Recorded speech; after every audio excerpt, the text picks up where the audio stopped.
bagaimana filosofi pertama sampai program peternakan ayam ini kami bisa laksanakan.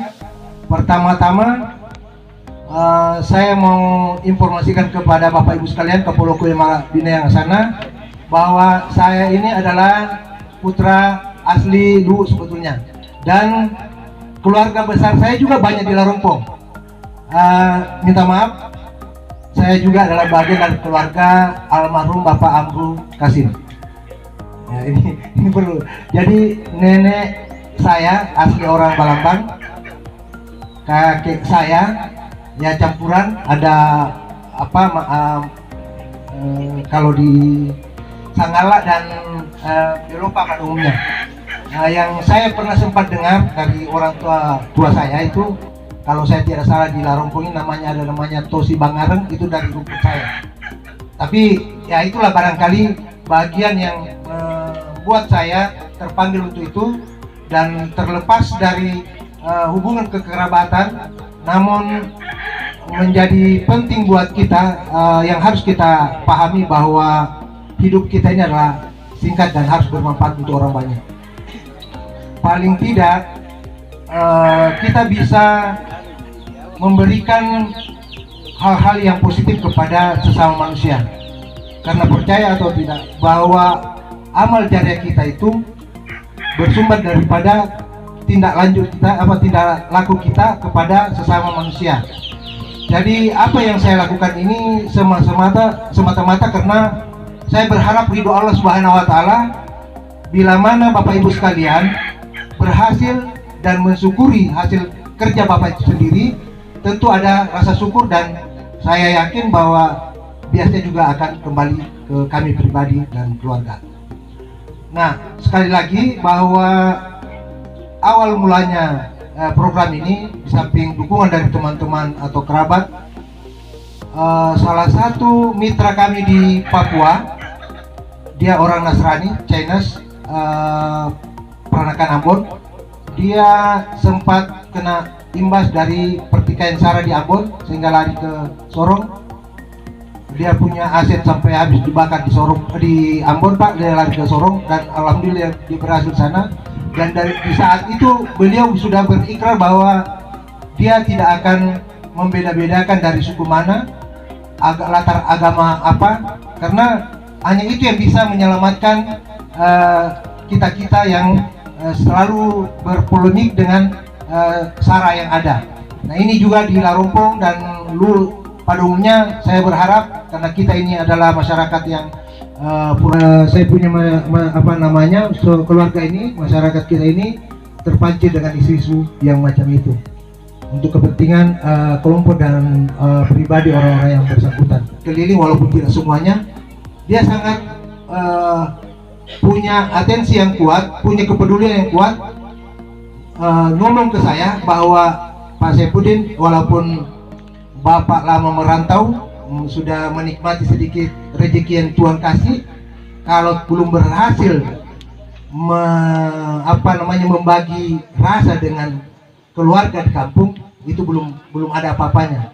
Saya menyadari, terus terang saya katakan, saya menyadari jauh lebih banyak keluarga-keluarga kita perantau yang lebih hebat, yang punya finansial jauh lebih besar ketimbang saya. Tapi mungkin inilah bagian daripada ajaran orang tua saya, Haji Muhammad Kasim, mantan desa Lamunre atau desa Lawak dulu, mengatakan bahwa cobalah beramal dengan memberi sedekah kepada orang-orang yang mungkin membutuhkan.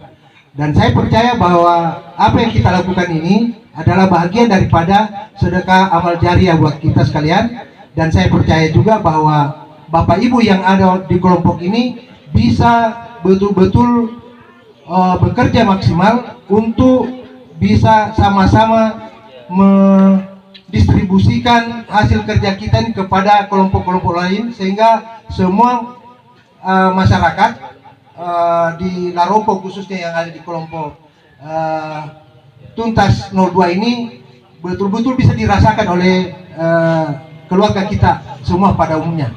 Itu yang harapan saya, karena saya juga berangkat dari keluarga yang dulu tidak mampu, Pak. Minta maaf, saya mau bilang. Kami juga dulu, kebetulan kakak saya yang sekarang anggota dewan di Kabupaten Luwu, Zainal Arifin, dulu Kadin Damkar. Itu dulu hobinya melihara ayam, dan saya ingat waktu kecil-kecil itu kalau ada kebutuhan-kebutuhan mendesak yang kebetulan orang tua tidak sempat kasih, itu yang dijual dan kita dapat itu.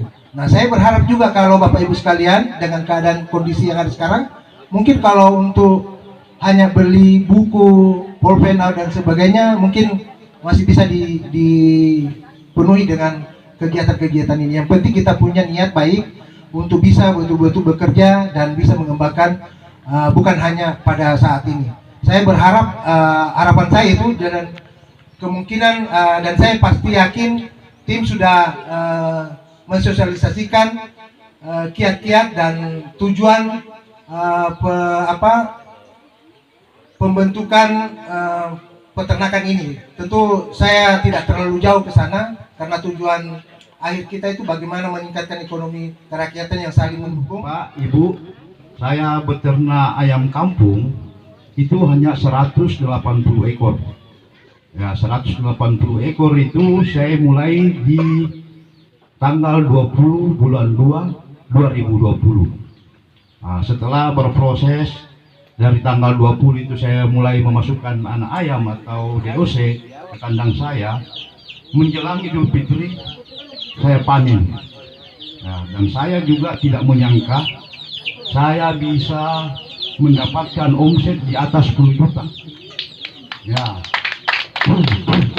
Jadi omset saya itu, Pak, dari 180 ekor ayam, ya, saya panen pas Idul Fitri. Jadi harga daripada ayam kampung itu dalam waktu yang singkat, ya, dari tanggal 20 ke Idul Fitri itu di atas 10 juta.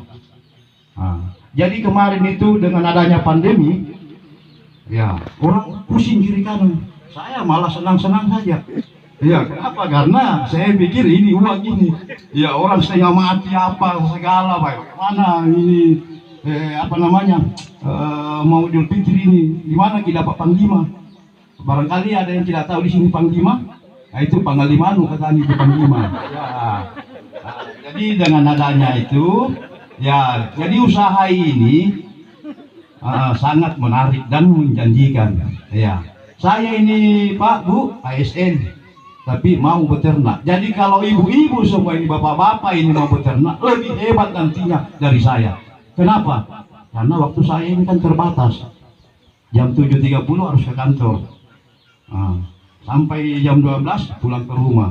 Jadi kadang itu saya berikan kalau pulang dari kantor itu saya cek-cek lagi saya punya ayam di kandang. Mungkin ada yang kurang airnya ke apanya kah, saya berikan lagi. Nah, kalau ibu-ibu bimbingan teknis khusus lah. Jadi itu saja yang bisa saya sampaikan.